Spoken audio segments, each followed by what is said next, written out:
ഇന്ന് നമുക്ക് ഒരു അസൈൻമെന്റ് എങ്ങനെയാണ് ഒരു ടോപ്പിക്കിൽ ചേർക്കേണ്ടത് എന്നുള്ളതിനെ കുറിച്ച് പഠിക്കാം. സ്വാഭാവികമായിട്ടും അതിലത്തെ ആദ്യത്തെ പടി എന്ന് പറഞ്ഞു കഴിഞ്ഞാൽ ടേൺ എഡിറ്റിംഗ് ഓൺ എന്നുള്ളതാണ്. അത് അങ്ങനെ വരുന്നതോടുകൂടി ഇവിടെ ആഡ് ആക്ടിവിറ്റി ഓർ റിസോഴ്സ് എന്ന് പറഞ്ഞിട്ട് ഒരു ലൈൻ വരും. ഇതിൽ ആക്ടിവിറ്റിയിലാണ് നമ്മൾ അസൈൻമെന്റ് വരിക. അപ്പോൾ അസൈൻമെന്റ് എന്നുള്ളത് ക്ലിക്ക് ചെയ്യുക, ആഡ് എന്ന് കൊടുക്കുക. അപ്പോൾ ഇവിടെ അസൈൻമെന്റിനുള്ള സംവിധാനമായി. അസൈൻമെന്റ് എന്ന് പറഞ്ഞാൽ എന്ത് വേണമെങ്കിൽ ആവാം. അപ്പൊ ഞാനിപ്പോൾ ആഗ്രഹിക്കുന്നത് ഒരു ടോപ്പിക്കിനെ കുറിച്ച് വായിച്ച് അതിനെക്കുറിച്ചൊരു 100 വാക്കുകളുള്ള ഒരു കൊച്ചു പാരഗ്രാഫ് എഴുതി സബ്മിറ്റ് ചെയ്യണം. അത്രേ ഞാൻ ഉദ്ദേശിച്ചിട്ടുള്ളൂ എൻ്റെ സ്റ്റുഡൻറ്റിൻ്റെ അടുത്ത്. അപ്പം ഞാനിവിടെ എഴുതുകയാണ് അസൈൻമെന്റിൽ പാരഗ്രാഫ് അല്ലെങ്കിൽ റീഡിംഗ് അസൈൻമെന്റ് എന്ന് നമുക്ക് വിചാരിക്കാം. Reading and paraphrasing.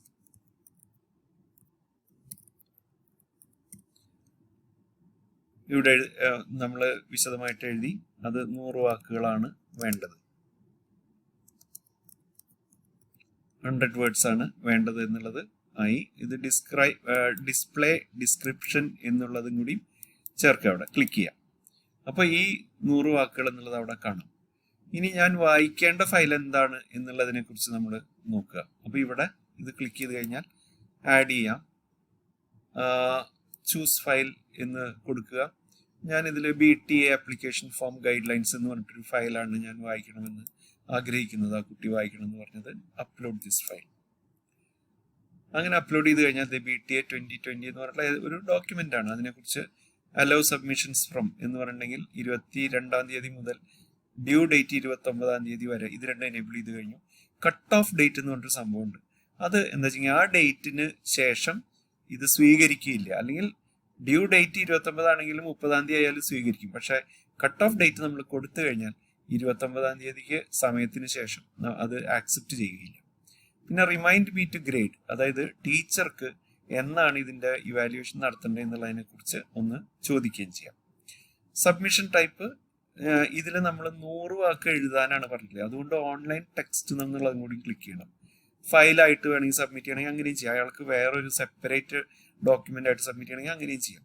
Word limit നമ്മൾ പറഞ്ഞിട്ടുള്ള സ്ഥിതിക്ക് നമ്മളിവിടെ 100 എന്ന് എഴുതി വെക്കാം. തൽക്കാലം 100 എന്ന് പറയുമ്പോൾ തീരെ ചെറിയ പാരഗ്രാഫാണ്, നമുക്ക് ശരി.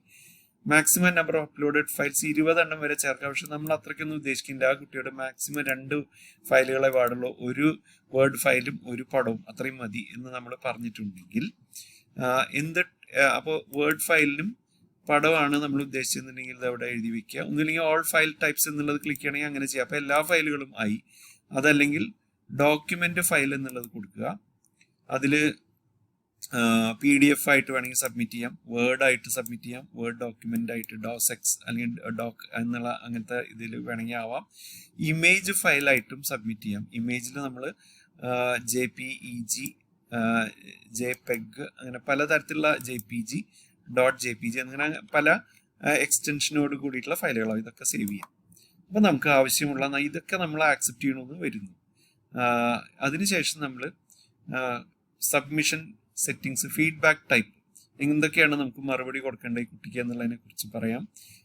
ഗ്രൂപ്പ് സബ്മിഷൻ എന്ന് പറഞ്ഞാൽ കുട്ടികൾ ഒരുമിച്ച് സബ്മിറ്റ് ചെയ്യാൻ സമ്മതിക്കുമോ എന്നുള്ളത് ചോദിക്കാൻ വേണ്ട.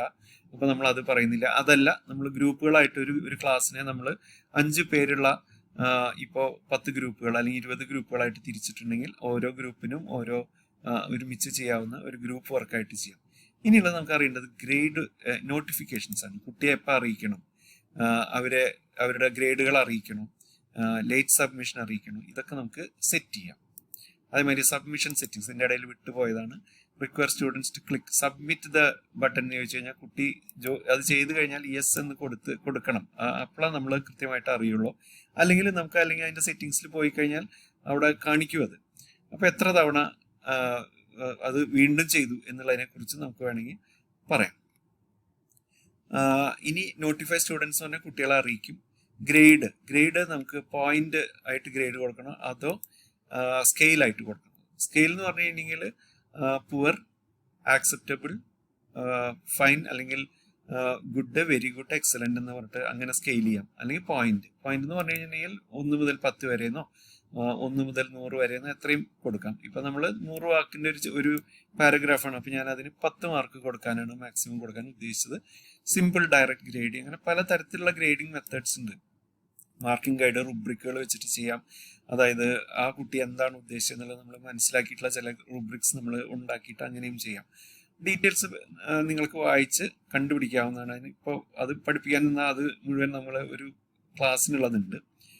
ഗ്രേഡ് ടു പാസ്, ഞാനിപ്പോൾ പാസ് മാർക്ക് 5 മാർക്കായിട്ട് സെറ്റ് ചെയ്തു. ബ്ലൈൻഡ് മാർക്കിംഗ് എന്ന് പറഞ്ഞാൽ കുട്ടിയുടെ പേര് വേണോ വേണ്ടയോ എന്നുള്ളതാണ്. കുട്ടിയുടെ പേരോ നമ്പറോ അറിയാതെ നമുക്കൊരു പേപ്പർ മാത്രമായിട്ട് വേണമെങ്കിൽ അങ്ങനെ ചെയ്യാം. അതായത് ആരുടെ പേപ്പറാണെന്ന് നമുക്ക് അറിയില്ല, ഒരു പേപ്പർ വന്നു അത്രേ അറിയില്ല. അപ്പോൾ നോ എന്നാണ് ഡിഫോൾട്ടായിട്ട് കിടക്കുന്നത്. അതുപോലെ കുട്ടികൾ ആരാണ് വാല്യൂ ചെയ്തത്, ഞാനാണോ അതോ എൻ്റെ അസിസ്റ്റൻ്റ് ആണോ അതോ എൻ്റെ ബോസാണോ എന്നുള്ളതൊക്കെ തിരിച്ചറിയാൻ അത് നമുക്ക് ഇങ്ങനെ വേണമെങ്കിൽ ചെയ്യാം. ഇത് കഴിഞ്ഞിട്ട് നമുക്കിവിടെ റെസ്ട്രിക്റ്റ് ആക്സസ് എന്നുണ്ട്. കുട്ടികളെ ഈ അസൈൻമെന്റ് കയറുന്നതിനൊരു പാസ്വേഡ് അടിക്കണം അങ്ങനെയൊക്കെ പറയും. Save and return to the course എന്ന് പറയുക. അപ്പോൾ ഇത്രയും ചെയ്തു കഴിഞ്ഞാൽ നമ്മുടെ അസൈൻമെന്റ് സെറ്റ് ആയിട്ടുണ്ട് എന്നർത്ഥം.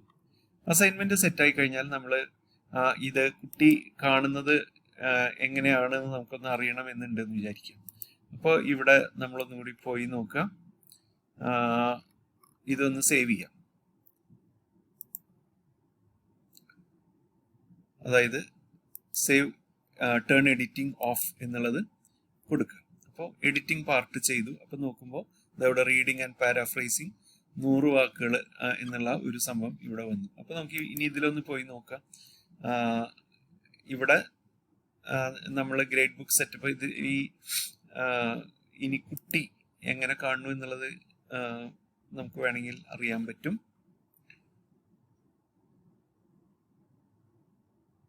ടേൺ എഡിറ്റിംഗ് ഓൺ തന്നെ ഒന്നുകൂടി ഞാൻ ചെയ്ത് നോക്കട്ടെ.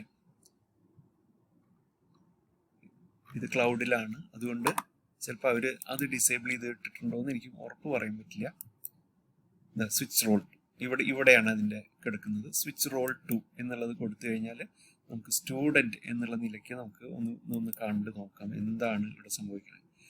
അപ്പോൾ ഇവിടെ MDL4 എന്ന് പറഞ്ഞിട്ടുള്ളതിൽ വന്നു. ഇവിടെ പാരാഫ്രൈസിങ് എന്നുള്ള നമ്മുടെ ക്വസ്റ്റ്യൻ അവിടെ നമ്മളുടെ അസൈൻമെന്റ് ആ കുട്ടി കാണുന്നുണ്ട്. ഇത് നമ്മൾ നോക്കുമ്പോൾ BTA എന്നുള്ളത് ഈ കുട്ടി വായിക്കണം. വായിച്ചു കഴിഞ്ഞാൽ ആഡ് സബ്മിഷൻ എന്ന് കൊടുക്കുക. ഇപ്പം ഞാൻ അവിടെ സ്റ്റുഡൻ്റ് ആയിട്ടാണ് വരുന്നത്. അപ്പോൾ ഇവിടെ ഈ കുട്ടി എഴുതാം. ഇവിടെ നമ്മൾ എഴുതി ഇങ്ങനെ അത് ചെയ്ത് കഴിഞ്ഞാൽ ഈ കുട്ടിക്ക് ഇനി വല്ല പടങ്ങളുണ്ടെങ്കിൽ അതവിടെ ചേർക്കണമെങ്കിൽ ചേർക്കാം. സേവ് ചേഞ്ചസ് എന്ന് പറഞ്ഞു കൊടുക്കാം. അപ്പോൾ ഇത് ഡ്രാഫ്റ്റ് ഇത് കൊടുക്കുക. എന്നിട്ട് സബ്മിറ്റ് അസൈൻമെന്റ് എന്ന് കൊടുത്തു കഴിഞ്ഞാൽ കൺഫേം സബ്മിഷൻ. നമ്മൾ അത് വീണ്ടും ചോദിക്കണത് അതുകൊണ്ടാണ് നമ്മൾ അങ്ങനെ പറഞ്ഞിട്ടുണ്ട്. കുട്ടി പറയണോ എന്നുള്ളത്. കണ്ടിന്യൂ എന്ന് കൊടുത്തു കഴിഞ്ഞാൽ ആ കുട്ടി സബ്മിറ്റഡ് ഫോർ ഗ്രേഡിംഗ് എന്ന് പറഞ്ഞിട്ട് ആ കുട്ടിയുടെ ഗ്രേഡിങ്ങിനായി സബ്മിറ്റ് ചെയ്ത് കഴിഞ്ഞു. ഇനി നമ്മൾ തിരിച്ച് ടീച്ചറുടെ പ്രൊഫൈലിലേക്ക് പോവുക. Return to my normal role എന്ന് പറഞ്ഞിട്ടുള്ള അതിലേക്ക് പോയി കഴിഞ്ഞാൽ വ്യൂ ഓൾ സബ്മിഷൻസ് എന്നുള്ളത് കൊടുക്കുക. അപ്പോൾ ഈ കുട്ടിയുടെ ഇവിടെ ഒരു കുട്ടി ഇവിടെ എന്തോ സബ്മിറ്റ് ചെയ്തിട്ടുണ്ട് എന്ന് നമുക്ക്, ഇതിപ്പോൾ ഒറ്റ കുട്ടിയും ഇതുവരെ സബ്മിറ്റ് ചെയ്തിട്ടില്ല. ഞാനൊരു സാമ്പിളായിട്ട് ചെയ്തു എന്ന് മാത്രമേ ഉള്ളൂ. ഗോപാലകൃഷ്ണൻ നമ്മൾ കഴിഞ്ഞ ദിവസം ചെയ്ത 3 കുട്ടികളുടെ പേര് അവിടെ എടുക്കുന്നുണ്ടെങ്കിലും ആരുടെയാണ് എന്ന പേര് ആ കുട്ടിയുടെ പേരിലല്ല നമ്മൾ ലോഗിൻ ചെയ്തിരിക്കണം എന്നുള്ളതുകൊണ്ട് അതിവിടെ കാണില്ല. പക്ഷെ അല്ലെങ്കിൽ ഇവിടെ കാണും. നമുക്ക് ഗ്രേഡ് എന്ന് പറഞ്ഞിട്ട് കൊടുത്തു കഴിഞ്ഞാൽ സബ്മിഷൻ ഉണ്ടെങ്കിൽ നമുക്ക് ഗ്രേഡ് ചെയ്യാനും പറ്റും. ഇത്രയുമാണ് നമുക്ക് അസൈൻമെന്റിനെ കുറിച്ച് നമുക്ക് പറയാനുള്ളത്. അതെങ്ങനെ വരുന്നു, അതെങ്ങനെ ഗ്രേഡ് ചെയ്യുന്നു എന്നുള്ളതിനെ കുറിച്ച് പറയാം. Thank you.